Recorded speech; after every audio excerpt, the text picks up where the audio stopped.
you an artist working for a game studio? Have you been called difficult before? Do you have different views on where the game you're working on should be going? Maybe you argue with your art director a lot. Well, you might be considered an outsider. You might even be considered a disruptor. I know this because I myself have been accused of such things. Yeah, I know, that's hard to believe, right? Me, the chillest dude ever here on YouTube. While such an attitude is not always welcome at a game studio, you may find that it's of benefit in other aspects. In fact, I would say it is one of the most important aspects to being successful as an independent entrepreneur. So in your ongoing journey of self-discovery, you find that you have a little bit of a problem with this conformity. This video is really for you. What can you do? How can you use this to your advantage? Well, first and foremost, do you need to be somewhat stubborn and self-assured in order to be a success as an artist in general? To have a successful career in art, no, I don't think that you do. But if you have a lot of ambition and you want to take an extraordinary path, well then yeah, something like that's going to be required. You just may need to go off and start your own thing in order to do that. To some extent, yeah, you're going to go against what is the popular thing, because the popular thing is the status quo. It's proven, it's the system, it's been done that way for years, so why change it? Nobody wants you to change it, and you come in with all these new ideas of ways to change it. You could be easily considered problematic. You could be considered a disruptor, an outsider, somebody who is somewhat of a lone wolf, or somebody who doesn't need the approval of a large group of people in order to operate. You know, dangerous people. All of that may sound like very philosophical stuff, but at its core, it's really asking the question of, should you be a conformist? And I think that if you're trying to get a job at a game studio and you're just starting out your career, yeah, I think that to some extent you do have to be a little bit of a conformist, because what the hell do you know, kid? Have you ever shipped a video game before? Without a proven history of success, your strong opinions just seem like you're puffing. And realistically, nobody should listen to you. So if you're still green and just out of school and haven't shipped anything yet, maybe the best thing for you to do is just absorb everything around you. Be a team player. And yet, at the same time, you could easily, if you're not keeping that in check, you could easily find yourself floating along in the bubble of the mindset and the values of whatever it is that you're told by that social group. A perfect example, and let's get down to the specifics of it. Now, before I tell this story, I want to be clear that I'm not being critical of people. I'm not being critical of this behavior. It's just something that happens with people. But as I was working at a game studio a few years back, and it was a very successful game studio, and I started to find that when a couple of people would go on vacation to a certain location, everybody else had to go to the same location. The TV shows that they would watch, everybody else would start watching those same shows. The types of fashion and style would carry on around the environment. Everybody would sort of adopt the sort of group standard, the bubble of ideas of what was normal, what was acceptable, what was desirable. One person gets a certain type of dog and everybody else falls in love with that dog, so they go out and try to get a dog that's very similar, the same breed, for example. And so this kind of a bubble thinking extends all the way into your financial thinking, how you invest your money. It extends into, what kind of a home you buy, if you buy a home at all, or if you just rent, where you travel to, what types of movies you watch, television shows you watch. And if you're not paying attention, before you know it, your entire value system is wrapped up in what other people's value system is. And so you have to constantly be asking yourself, is this really valuable to me? Is this where I really want to go? The books that you read, the interviews you listen to, the podcasts you listen to, the influences that you allow on yourself, the people you hang out with, even the groups that you hang out with are going to impact what you believe you're capable of as well. If you see other people doing it, you will start to believe that you can do it. Don't let other people's limited view of the world influence your view of what you're capable of. You have to be mindful of that. This is particularly difficult to do when you're spending, 12 hours a day at a game studio. Keeping yourself in check and thinking for yourself requires that you're intaking a lot of information from outside sources. And where that starts from is from defining, and I've talked about this many times on my channel, but defining your lighthouse, your direction. Like when you think about where you want to be in 10 years, are you on that path? And if you're not, then what information do you need to learn And what skills do you need to acquire to get on that path? And that should be your own directive. That should have nothing to do with your coworkers or the people that you work with. That job is a job. And if your long-term path takes you far away from there, then that is a good thing, even if it's a prestigious company, because eventually all prestige fades. Oh man, this is good stuff. I haven't done a deep psychology video like this in a while, but when we define what it is that you want out of your life, let's say that, for example, your model is, LaShawn Thomas. He's an American filmmaker and anime director from the Bronx. Got his start in comics, and now he's a film director, an anime director in Japan. This is unheard of, it's very rare. And this person probably had a lot of unique struggles that, for instance, a Japanese director might not have, but there are enough challenges in just becoming a anime director in Japan, let alone being an outsider from another country, in Japan. This is like super rare thing. And so like this person's track, you do have to be an outsider to do that. You're not going to get opportunities like that following the grain and following preconceived paths. It's so rare. And if you want to be somebody who's doing something really rare and unique, you're going to get into fights. You're going to upset some people. You're going to ruffle some feathers, and some people are just not going to like you. They're going to try to stop you and go out of their way to try to stop you. And if you're not doing that, maybe you're not doing something that's really what you want. Maybe you're falling in line, and that's not a bad thing, because I certainly cannot say that it's a bad life to just work at a game studio as, for instance, a texture artist. Like, if that brings you satisfaction and joy, like, hey, you don't have a lot of the stresses and pressures and judgments that, somebody who is an outsider going into Japan making animated films, or, an anime director in Japan that's not Japanese. Like that's going to be just, a very difficult accomplishment. I want to be clear. I'm not saying that particular individual is a difficult person to work with or anything like that. I'm not suggesting that. I'm saying that if you want to take a non-traditional path, you're going to have people that say, hey, get in line, and just, you're going to have to fight back. You're going to have to push through barriers, boundaries. I mean, people fight to maintain power. People fight each other to maintain status quo. So yeah, to some extent, you almost have to welcome the challenge. You almost have to lean into the challenge and not even see it as a challenge, but just an obstacle. And all of this happens from a psychology standpoint. It happens in your mind. It happens from how you contextualize obstacles in your path. Some people will tell you that you should run away from anything that gives you anxiety or discomfort. You should run away from conflict because that can weaken you in some way. I've never subscribed to that philosophy. I've always subscribed to the philosophy that if it's worth doing, it's going to be challenging. And there are a lot of dreams and goals that I have that are not easy, man. No way. Because I do not want to live a normal, ordinary life. In that way, I am a bit of an outsider. And some people would say, hey, I'm difficult to work. That Trent, he's difficult to work with. Difficult to work with. They say that like it's a bad thing.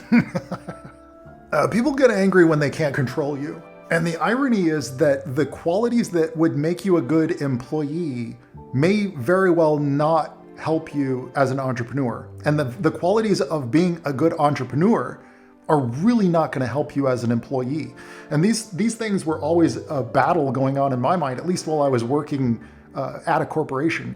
A perfect example is that if you're a self-employed individual, or let's say that you run your own company, you sort of you train yourself to anticipate big problems that a project is going to face, and you try to squash them before they become a big bottleneck that stops production, or it stops another team or part of your production team from moving ahead. So as an employer, as a person who's running a team, this is a really good skill to have. Anticipating problems, preparing for them, and being ready for them so that they don't really disrupt the whole production.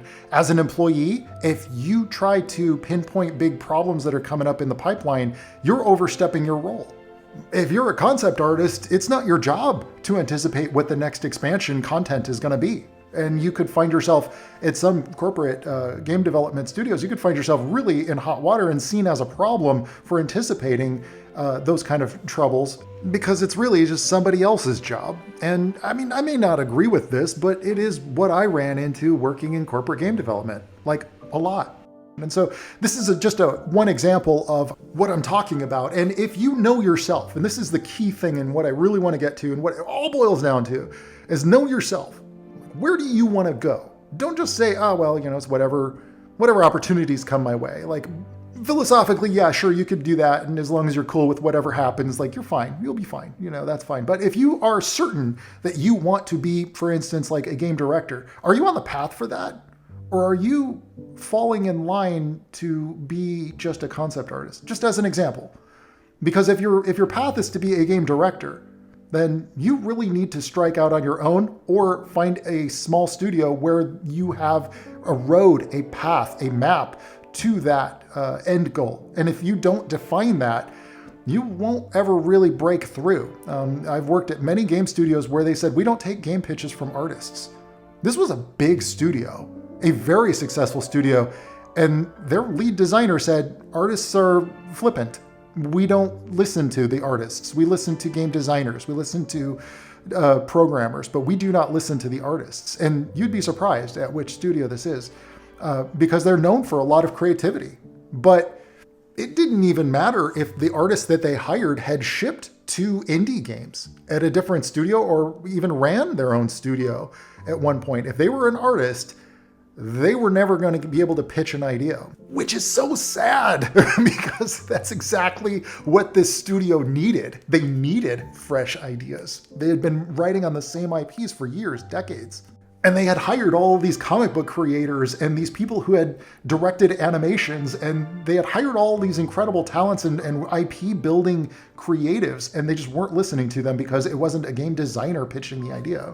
And here's the thing, I get why, because games are about the fun more than the concept or more than the art. And I know that can be hard for artists to hear sometimes. Art is secondary, but most gamers, players, would rather play a fun game that looks like ass than a game that's absolutely gorgeous, but it sucks to play.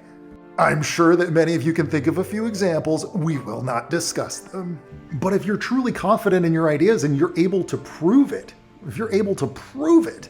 at a smaller studio with less resources, well then it doesn't matter. You can just sidestep the whole thing and set your career path in the direction to be an outsider. If you know you're an outsider, if you know you're going to go against the grain and have problems with conformity, then maybe you do need to strike out on your own. Maybe it is time to formulate that plan and do your thing and prove it. Prove that you were right. Because the more you do something, the better you get at it. And I was afraid to start my art house, but after I did, I realized, hey, I'm actually not too bad at this. We've been fairly successful.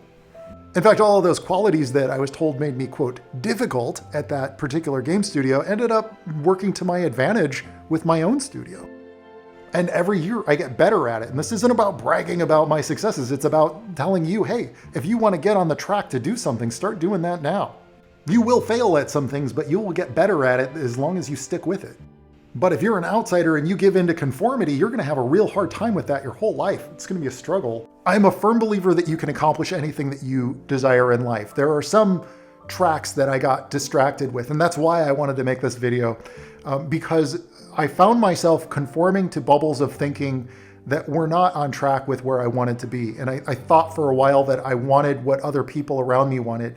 And I want to caution you at that. Really ask yourself, is this where you want to go? Are you on the trajectory in your career of where you want to be going? Because you can accomplish anything in this world, and especially while you're young. Once you get into your 40s, it gets very difficult to suddenly change your whole direction or to start clean in a whole new industry. For example, I can pitch a video game to Nintendo, Namco Bandai. They'll take my calls, but I can't get a damn phone call from Scholastic to publish a book because I've got successes. I've built successes in one direction in the game industry. It's really hard to just shift industries. But I am a firm believer. I came from nothing, man. I grew up in a ghetto. I was very broke, very poor. I grew up in a small town where everybody thought that there were pretty limited opportunities, and I was not willing to accept that. I fought like hell. I had many, many sleepless nights. Oh, it was rough, man, but I can tell you this, it paid off in the long run. I still believe, and if you get anything from my channel, it's that I believe you can be whatever you want to be in this life, especially if you really if you're willing to put in all the work and you're willing to make the sacrifices to achieve it. It won't be easy, but you can overcome all those things, but not if you're wandering aimlessly. You don't fall accidentally into a dream role, you know. Not anymore. There's too much competition. You have to be focused, you have to be fearless, and you have to fight, and you have to put in the time. But make sure that you're not just falling in line with what other people want for you, okay? This is art, it's entertainment. Ask yourself what the customer wants. If you can deliver that, if you truly can identify your customer and you know what they want and you can deliver that to them, then nothing is beyond your reach. We're heading into 2022. It's time to make a plan. It's time to like put down a few things that are maybe distracting you from your goals. And it's time to refocus on what it is that you really want to get out of your life. Where is your dream job? Is it directing an animation? Is it directing a game? Is it starting an indie studio? Is it making that comic you always dreamed of making? Is it starting your NFT business? Oh no. Don't go there, Trent. Is it making trading cards? Is it releasing a playing card tabletop game? Is it making posters? Is it making t-shirts? Whatever your dream is, man, I really truly wish you all the most success possible in 2022. You can do this. You just have to develop more skills to get there. Right now, look up, like make that list. Where are you going? And then make that list of how can you get there? Is there a book that you could be reading about somebody who did it before? Is there a documentary you can watch about how it was made? Can you get there a little bit closer on your own? In most cases, there's at least some step you can take to just get an inch closer to your goal. And I believe in you. I believe you can do it if you're willing to put in that work. You guys know my dream, man. It's all about Twilight Monk. That's what I've been working on. So I've been making novels and art books, and that's what you've been watching me make in this video. This is a metal sludge from this is just another monster from the World of Twilight Monk Volume 2. That's an art book and a world guide. It's a compendium that goes alongside the illustrated novels like Secrets of Kung Fulio and Return of the Ancients. So you can read about Twilight Monk if you want. I'd love to know what your dream job is, what your dream goals are, where you'd like to be in 10 years. Please feel free to drop those in the comments below. And of course, if you have any questions about being a pro artist, please drop those in the comments below. There's still a few days for you to get in on that winter sale on all of my art tutorials. If you want to work in the video game industry or if you just want to upgrade your skills, I got beginner lessons with the easy art lessons all the way up to the pro series, man. The environment concept art and skin design concept art workshops over there on my Gumroad channel, and everything's on sale if you use the code on the screen above. All right, dudes, I'm here every week, so I'll see you next time. All right, ciao, baby. Oh, yeah.